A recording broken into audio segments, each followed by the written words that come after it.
Okay, so we're talking to our Stevie Moore today, the legend.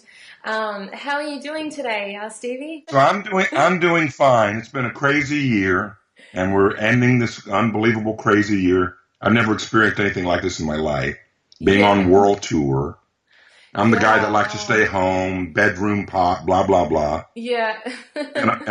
Suddenly I'm playing festivals. So That's topsy turvy world. wild. It's How been was it? great. Where did you go? To Europe twice, Mm-hmm. and all around the country. Wow. What places did you get to go to in Europe? What do you mean cities? I mean, Yes, I don't even remember cities. the venues. We were everywhere. Yeah, Switzerland, Oh, Germany, wow. a lot of France. I just Mm-hmm. played Primavera two nights in Spain. So it's been everywhere. It's been incredible, That's and both amazing. extremes, like huge stages, rock Mm-hmm. arena kind of stuff, and also just dank, smoky basements and horrible nightclubs. So it's been both That's extremes. amazing. That sounds really fun. Did you have a favorite place while you were away, or was it all too fast to take in? Yeah, it's a blur. I hardly ever rank favorites. You got to have it all. The goods and the bads, and the favorites are always the festivals because they treat Yeah, you like royalty. And yeah, you have a sound crew of like 20 people. You yeah, know, and then some awful clubs don't even have a stage. You just play right on the floor. There's that whole thing of the DIY house shows, and those are so cool. And yet, you get really spoiled if you get yeah. good treatment with good sound and good stage and good lights and all of that. And the writers and the dressing rooms, if there are any. It's just it's showbiz. It's both extremes, and you can't. I don't really have favorite except Yeah, the just better the paying whole thing. ones. hmm Yeah, I saw you in one of the clubs in LA, and yeah, it was just an amazing show, just like electrifying. We were right up the front and Yeah, just dancing and excited the whole time. It's an amazing show that you that put was. on, really. If there's going to be any favorites, that would be one definitely because Yeah, I had I've just gotten to meet Jason Faulkner as well as get closer to Ariel. yeah, yeah, He's a whole chapter in himself as far as my recent story, because none of this yeah. You guys probably have recorded a lot together. what. You guys have recorded a lot together too. Yeah, and we're only just getting started. It's not even fast enough for my desires because it's hard for us to really to stop what we're doing and connect with that. But I had a couple of amazing days right in Hollywood with Jason Faulkner and Ariel, and we're just freaking out. We just have to continue recording, but it's just so difficult because of distance. I'm in Tennessee, hmm but I'll be coming out there again. I mean, shows are one thing, but I mean, I love making records and Yeah, create, creating, a piece of plastic. yeah, Again, I don't rank them. I don't have favorites. I mean, I guess I do have favorites as far as would rather record than play live, but with all these great shows that are coming up, next year is going to be total the bomb. Me and Ari are trying to coordinate a double bill traveling circus world tour, and I mean Oh, that wow. That's if going to be that happened, amazing. then you can kill me, and my life is done after that. That's I'm dope. originally from Australia, and I'm sure like people, our listeners in Australia would probably love to see that show too. I think we're talking about Ariel Pink when we mention Ariel. He's been out there a few times. Yeah. Um, and yeah, I'm sure it would be really cool for people if you ended up taking that wild ride out there too. It's a 16-hour flight from here, so Yeah, yeah, whatever. I'm ready to go to outer space at this point. A 3-day drive. Imagine that. I mean, yeah, and of course, being on tour has been really tough on me at my age, having to sit in the back of a van, and it just drives you crazy. yeah, It's meant to. yeah. And there's always that game. I mean, again, the whole story on me is that I'm just getting started at hmm such a late time in life. And Yeah, that makes for such good copy, whether you like the music or not, or the rebellious DIY spirit, blah blah blah. All the different hats that I wear. The yeah, best one is the I'm getting a second childhood. Yeah. I'm closing in on 60, and I just can't believe that it's gotten to that point. But this year has been like I've been like a 20, That's rock and roll amazing. tour. It's Yeah, well, incredible. you've made like some of the most amazing music I think ever made. Well, thank And you. you've made over 400 records as well, and just the most incredible talent. So I think it's just great that you're touring, and great that people can hear this music and get into it. I noticed on your site as well, there's like a promo for like is that like a documentary, phonography, coming soon? Mm-hmm. Yeah. That should be pretty fun. That'll be pretty exciting. I'm looking forward to seeing that. Is that something Yeah. you're organising yourself, or are there special people involved in that one? Well, that's actually what got this whole thing started to begin with. I met a Really? young filmmaker in New York area, and he had the idea to do a documentary. We started interviews. It was going slowly. I didn't take it quite as serious as I should, because I've been approached in the past 5 or 6 years by several guys that said, we got to make a rock documentary on you, and we would get started, and then the project would be aborted. Yeah, I mean, I noticed that happens.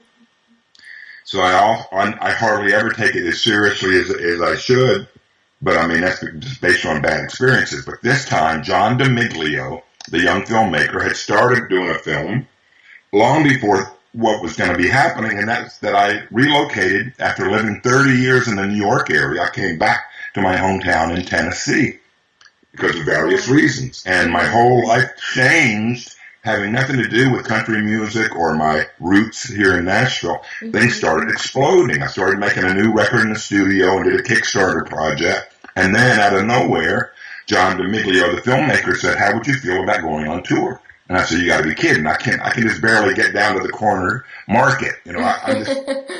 I'm not a traveler, especially alone. I can never do anything like that on my own. I need a plan. I need a backing staff, and it all kind of just fell into my lap. He had friends of his in the Brooklyn area who loved my music, wanted to back me as my backing band. Everything just instantly fell into place. We started putting together tour dates DIY style, which they say is impossible. You just really can't do that. But of course you can in the beginning stages. Yeah. You just have to get into this email, telephone thing, try to find the venues, try to get the best money you can possibly get. We had to rent a van, and it's all just taken off, simply DIY like that. Now things have changed. In 8-10 months, I'm starting to be approached by booking agents. I need a manager, all the things I never had before. Yeah. So life is good, but it's just there's so much work to be done. And as I said, that's really what got the touring started. The original question was for the documentary. And to close this paragraph, what has happened now is that the guy doing the filming, the guy that was going to do the documentary suddenly had to become my mommy. and my manager, and he was taking care of all this other business, and he did film dozens and dozens of shows. Wow. So that's what phonography is going to be, virtually a tour documentary. That's awesome. As opposed to a life story bio.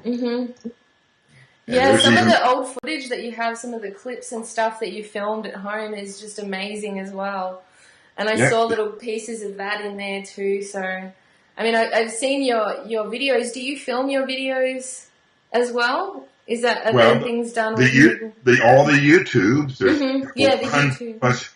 YouTube. They're using footage that I filmed myself, because there's footage of me since the 80s. Yeah. I was always doing the camcorder at home thing, just like I made audio at home. I was making home video. Yeah.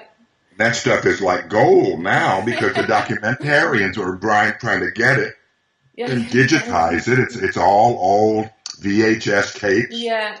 Perfect vintage DIY, So I'm so glad that I did that back then, but I mean, I don't think about it. That's just part of my creative drive since I was a little boy. I'm just always capturing stuff. Yeah. There's always the question about how could you possibly have 400 albums? Are they all good? There's always that, like, no one can have that many albums. Well, it's very simple because I'm a home recording artist. And I've been doing it since 1966. So do the math. I should have more than 400 because I'm always pressing the record button. I don't do it quite as much as I used to, and I don't really write proper pop song music like I used to. And I miss that. But I mean, these days I feel like more of a record company guy who has all of these back catalog bands, which of course are all me. I've been recording 40 years. So it's just incredible that I had that, to fall back on. I also, I noticed, that your first, I don't know how much input you had on this, but I did see a story that you recorded some, was it vocals on But You Love Me Daddy when you were 7? That's right. Yeah. I mean, I only just stumbled upon this. Was that a fun experience for you? What, being 7 years old? Of course. And doing that? Yeah. Did that start you getting into the mode of doing it, or was it just being in that creative environment all the time that kind of inspired you to start? Because your dad was like the bass player for Elvis and Roy Orbison and was, True. So did that, growing up in such a creative environment, inspire you, or was it something that you sort of ran wild with on your own? Well, I was too young to really appreciate what my father was doing. I mean, he was just a session player. He wasn't a writer, or a vocalist or an artist or anything like that. But the thing about it was that, I took it for granted. We were a upper class family growing up with a swimming pool. I mean, he was working his butt off, 4 sessions a day. He was like a little celebrity, but only in Nashville, just closed doors, all the country stuff, Patsy Cline and George Jones and Jerry Lee Lewis, besides like the Elvis and the Orbison. I mean, he was working 4 sessions a day anyway, but I wasn't appreciating that. And to relate that to the Jim Reeves, But You Love Me Daddy, that's not as romantically glamorous as it sounds. I was a little kid that was brought in to sit on a stool and read these words. There was nobody else in the studio. It wasn't like they were it had already been recorded. So the vocal was just a child overdub. And I've always loved it. But I mean, that had nothing to do with, maybe subliminally I was starting to get, the bug of wanting to be in music and even in showbiz fame, not just being a side man. Because later in the 70s, when I was still here in Nashville, I had the option of kind of like follow my father's footsteps and be a really successful session cat. But I mean, that's not what I wanted to do, because by that time, I had the rebellious streak and had to leave home. I was the perfect age in the 60s, between 8 and 18 years old. So I was the young rebel hippie rock and roller, taking acid and all that. It was intense. So, but then my influences got to me, and I didn't want to have anything to do with country music, which is really, stiflingly boring. It's just, it has no form. I was brought up on the Beatles and Frank Zappa and Jimi Hendrix and Brian Wilson and stuff. So I really had to follow that music. And that happened around 72, 73. And then you haven't looked back ever since. It's just been going right ahead. So, and the ultimate is that what I did back then has now become such an integrity. It's like the common norm now that anybody that has anything to come out musically buys himself a 4-track. He doesn't try to go down the street peddling songs to major labels. All of that stuff is extinct. It's obscure. You don't do that anymore. You get to the root of the creativity at your own convenience for pennies instead of signing contracts and owing your life. And that's what I was doing without even realizing that it was like a template. Now that's the way to do it. even in art, all the arts, not just music, Yeah. If you I'm have, sure you you have a friend, inspired a lot of people too by following in and that direction, yeah, like a pioneer of that. I mean, and that's basically, liberated a lot of artists and taken the that's right. focus off the prisons of the major labels. And That's right. I did some That's right. studies recently and found out that the independents own the major, music market share now. So it's actually in the last year or so just transitioned to, they're becoming more and more redundant, those majors. So I Yeah. think that's, really good. So, so I know that you have a new album now, Advanced. So hmm is there anything special, any special themes or special inspirations around that one and that came up, or was it just you playing around and putting it all in there? Well, it's pretty much like I've always done, except it sounds super produced, Mm-hmm. unlike the lo-fi thing, and that's another chapter we can avoid because I never understand what that means when I'm always called, lo-fi, because as we were just saying, everybody makes their own fi nowadays, and Exactly, yeah. you don't have to cater to radio play, and Mm-hmm. that has, Yeah. I mean, I just don't know. I mean, and a lot of people love like listening to old 78s or field Yeah. recordings of blues singers, Yeah, from yeah. outside with noises in the background. People, I don't know what, even though we still are trapped in a world of Britney Spears kind of mentality where everything has no human element whatsoever. It's Yeah. all, manufactured, prepackaged in technology. But, what was the question again? Uh, The new album themes, anything The, the special, new the special new album themes? is very mainstream by Mm-hmm. my old standards, my home recording standards, and Mm-hmm. it's also pretty. It doesn't really take chances. Mm-hmm. It's not as diverse as all of my own home tapes are all like mixtapes Mm-hmm. because they're so diverse and little freeform radio shows all styles at once. The new album is like a proper pop rock album, That's and I awesome. Was that fun to engage in? yes and no. Mm-hmm. What No, elements yes no, and what elements because I had no? to be disciplined. I had to be disciplined. I was working with Yeah. my best friend who helped me to produce it, Roger Ferguson, and Mm-hmm. and we really tried to keep me reined in because I have the tendency of going crazy and going wild and taking left turns, and most of my fans want that. And Mm-hmm. there's you Yeah. know, there's there's been commentary about the new album being kind of a sellout, but that doesn't make any sense because It doesn't make any. Yeah. I can do whatever I want. If I want to sell Exactly. out, that's what I will do. I mean, Yeah. but we really did try for the first time. This was like a project, almost like a major label thing, but it wasn't because Mm-hmm. it's my best friend. But we really did try to keep it song, song, song. It's pretty much pop rock, like ELO or something in some ways, Mm-hmm. but it's still We're kind of gonna like play homemade. some stuff from that album on this show so that people can hear some Good. of the new album. Yeah, it's exciting. I think that the tours and everything, I think it's just been exciting because, I mean, I was talking with people and saying I'd love to see you live, and it was just, amazing when we saw that you were playing. So I'm sure, that more and more people around the world are going to be excited to know that there's going to be more tours coming up and more to it. Yeah.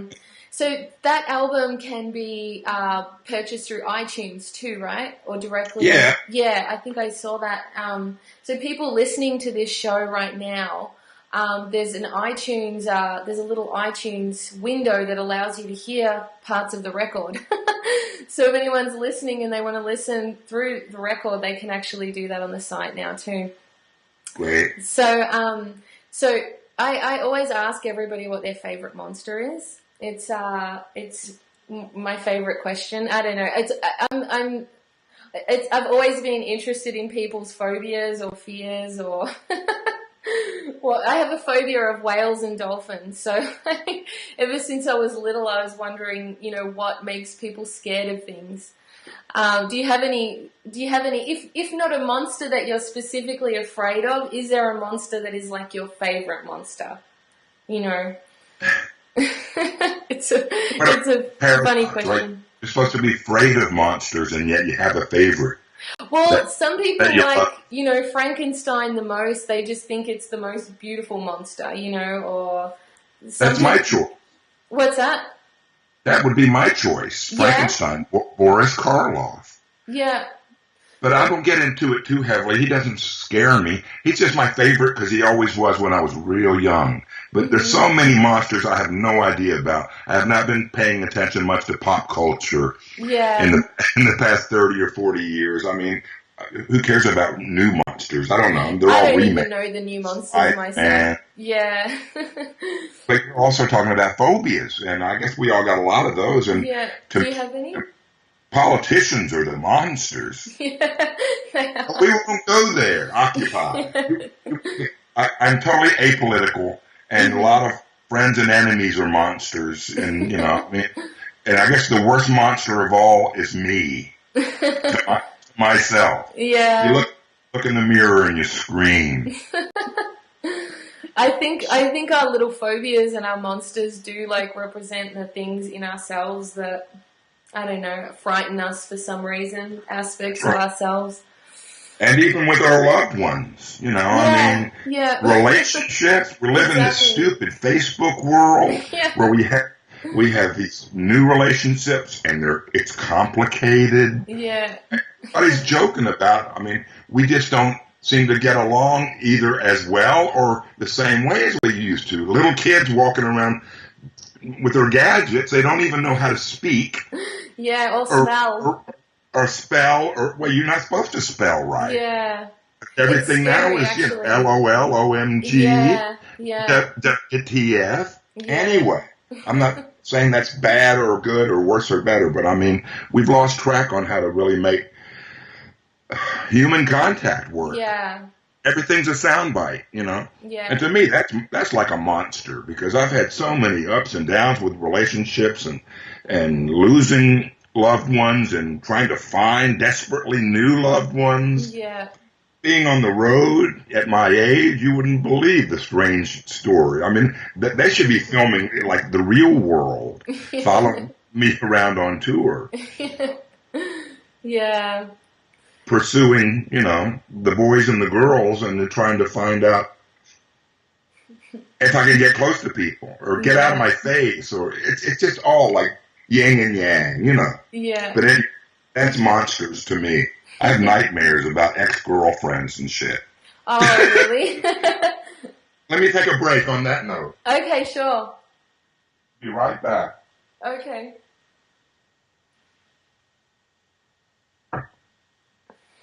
Monsters. Yeah. Whales, dolphins. It's, I would cry and shake. Sharks. Worse than sharks. Now that's a monster. I'm not scared of sharks or anything actually legitimate. But if you show me a photo of an animal, especially whales and dolphins. Dolphins are like teddy bears. You know what? I have teddy bear dolphins. It's only if I see a photo of them.